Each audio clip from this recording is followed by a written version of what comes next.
Malam besar PFL di Dubai awalnya diprediksi cuma bakal jadi panggung dua perebutan gelar. Lampu terang, sabuk diperebutkan, drama juara baru atau lama bertahan.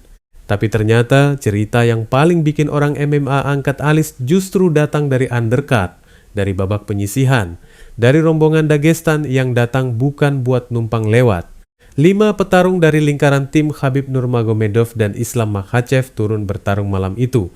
Dan di antara semua nama, satu sosok muncul dengan aura beda. Bukan karena selebrasi heboh. Bukan karena trash talk. Tapi karena cara dia menyelesaikan kerjaannya terlalu bersih, terlalu cepat, terlalu dingin. Namanya Amru Magomedov. Dan kalau malam itu ada yang belum kenal dia, kemungkinan besar sekarang sudah mulai sadar kalau divisi ringan PFL baru saja kedatangan masalah besar.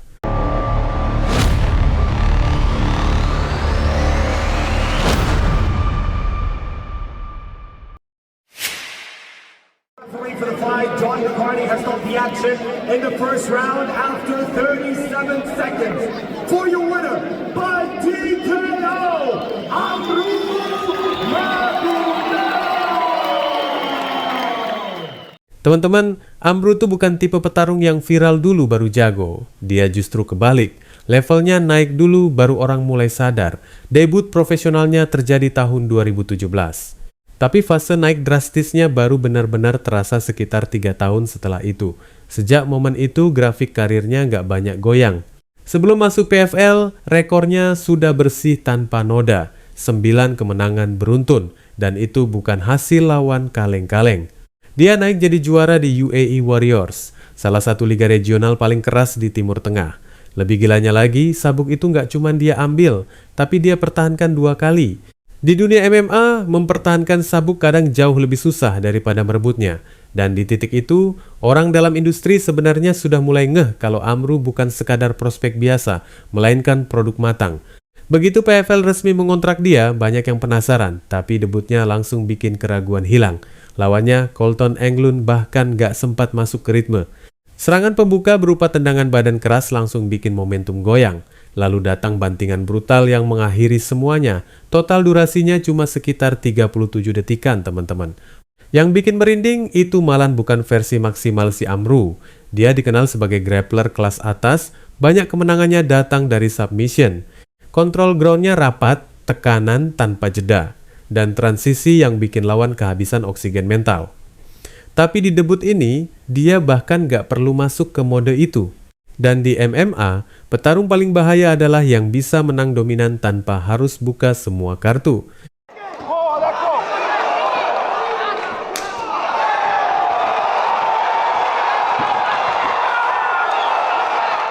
Amru bukan berdiri sendirian, teman-teman. Dia lahir dari sistem paling disiplin di dunia MMA modern. Latihan hariannya bareng monster seperti Islam Makhachev dan Usman Nurmagomedov. Bahkan sering jadi partner sparring utama. Bayangin, tiap hari lo harus survive lawan elit dunia. Gak ada hari santai dan gak ada ego. Cuma kerja, ulangi, perbaiki, dan ulangi lagi. Itu yang bikin banyak petarung Dagestan kelihatan dingin banget di Fight Night. Karena buat mereka, tekanan terbesar sudah mereka lewati di gym. Dalam lingkaran internal tim, Amru sudah lama dipandang sebagai aset masa depan. Bukan karena hype media, tapi karena konsistensi performa. Dia tipe atlet serbaguna. Bisa striking, bisa wrestling, bisa grappling. Fight IQ-nya tinggi, selain mentalnya juga kelihatan stabil banget. Usianya juga masih di fase emas perkembangan petarung. 26 tahun di MMA modern itu ibarat mesin yang baru masuk peak performance. Fisik matang, pengalaman sudah cukup, tapi tubuh belum masuk fase decline. Ada satu kemungkinan skenario yang mulai kebaca. Jika Usman Nurmagomedov suatu saat naik level ke UFC, PFL jelas butuh figur baru buat jaga dominasi divisi ringan. Dan dari semua nama yang ada, Amru terlihat seperti kandidat paling natural, bukan cuma pengganti, tapi upgrade. Debut kilatnya di Dubai bukan sekadar kemenangan, melainkan satu pesan yang keras banget. Pesan kalau generasi baru tim Dagestan sudah siap ambil alih. Pesan kalau dominasi mereka bukan cerita masa lalu. Dan pesan kalau PFL mungkin baru saja membuka pintu untuk calon raja baru. Amru mungkin belum jadi nama paling viral hari ini. Tapi sejarah MMA sering ditulis oleh petarung yang datang diam-diam seperti ini, tanpa drama dan tanpa noise. Tapi konsisten naik sampai tiba-tiba semua orang sadar mereka sudah duduk di puncak. Kalau grafik karirnya tetap stabil, bukan mustahil dalam beberapa fight ke depan dia sudah ada di jalur perebutan sabuk. Dan kalau itu terjadi, banyak orang mungkin bakal bilang mereka sudah lihat tanda-tandanya sejak debut Dubai. Jadi kalau lo ngikutin dunia MMA serius, ada satu hal simple yang perlu lo lakukan sekarang. Hafalin deh nama ini, Amru Magomedov. Karena semua tanda menunjukkan bahwa dia tidak hanya sebagai prospek. Dia potensi ancaman jangka panjang untuk siapapun yang duduk di puncak divisi ringan PFL.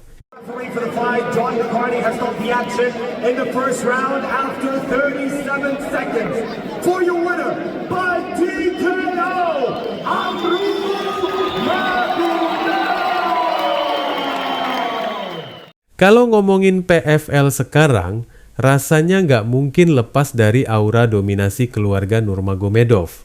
Tapi dibalik nama besar Usman yang udah kayak bos terakhir di game fighting, pelan-pelan muncul satu sosok yang mulai bikin orang dalam industri nengok dua kali, Amru Magomedov.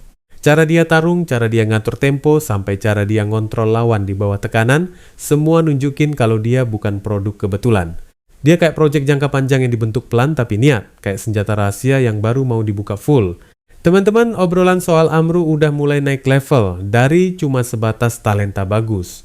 Sekarang mulai berubah jadi ini calon raja berikutnya. Dan jujur aja, di dunia fight game, label kayak gitu bukan dikasih sembarangan loh. Apalagi kalau lu hidup di ekosistem Dagestangan style fighting yang standarnya udah brutal dari awal. Lu nggak cuma dituntut menang, lu juga dituntut dominan. Dan parahnya lagi nih, lu juga dituntut bikin lawan kelihatan kayak beda kelas. Yang bikin Amru menarik bukan cuma teknik, tapi vibe. Ada aura dingin, kalem, tapi mematikan. Kayak tipe petarung yang nggak banyak gaya, tapi sekali pegang momentum auto, selesai dah. Nah, sekarang masuk ke bagian yang bikin skenario makin panas. Kemungkinan Usman naik level ke UFC. Ini bukan sekadar mimpi fans. Secara trajektori karir, langkah itu masuk akal banget. Usman udah dominan di PFL, udah ngelewatin fase pembuktian. Tinggal nunggu momen yang pas buat lompat ke liga yang eksposur dan tekanan globalnya jauh lebih gila. Kalau itu kejadian, otomatis kursi Raja PFL bakal kosong. Dan di olahraga tarung, kekosongan tahta itu selalu jadi ajang perang baru. Disinilah nama Amru mulai masuk radar serius. Banyak yang percaya dia lagi dipupuk bukan cuma sebagai petarung bagus, tapi sebagai wajah masa depan divisi. Promosi manapun pasti butuh figur dominan yang bisa dijual, yang bisa jadi magnet perhatian. Dan Amru punya paket itu. Skill ada, mental ada, background ada, tinggal soal timing dan pengalaman panggung besar. Tapi pertanyaannya sekarang, apakah Amru bisa beneran mewarisi legasi Usman? Jawabannya nggak sesimpel iya atau enggak. Karena warisan di dunia MMA bukan cuma soal menang. Tapi soal cara lu menang, siapa yang lu kalahin, dan seberapa lama lu bisa bertahan di puncak tanpa jatuh. Usman dikenal bukan cuma karena rekor, tapi karena kontrol total, hingga lawan sering kelihatan kayak udah kalah sebelum ronde ketiga. Amru punya potensi buat ke arah sana, tapi dia masih di fase pembentukan identitas penuh. Dia perlu beberapa kemenangan statement. Kemenangan yang bikin publik berhenti bandingin dia ke Usman dan mulai lihat dia sebagai Amru versi sendiri. Itu fase paling susah buat semua petarung yang datang dari bayangan legenda. Karena ekspektasi publik kadang lebih kejam dari pukulan di oktagon. Secara peluang di PFL, jujur aja Amru punya jalan yang cukup terbuka kalau developmentnya konsisten. Divisi ringan PFL itu keras, tapi nggak mustahil buat didominasi kalau ada petarung yang punya grappling elite plus fight IQ tinggi plus ketahanan mental. Dan sejauh ini Amru nunjukin tiga-tiganya. Tinggal diuji di momen krisis. Di ronde mana dia kena knockdown, maka di situ barulah kelihatan apakah dia cuma prospek elite atau calon dinasti baru. Wassalamualaikum warahmatullahi wabarakatuh.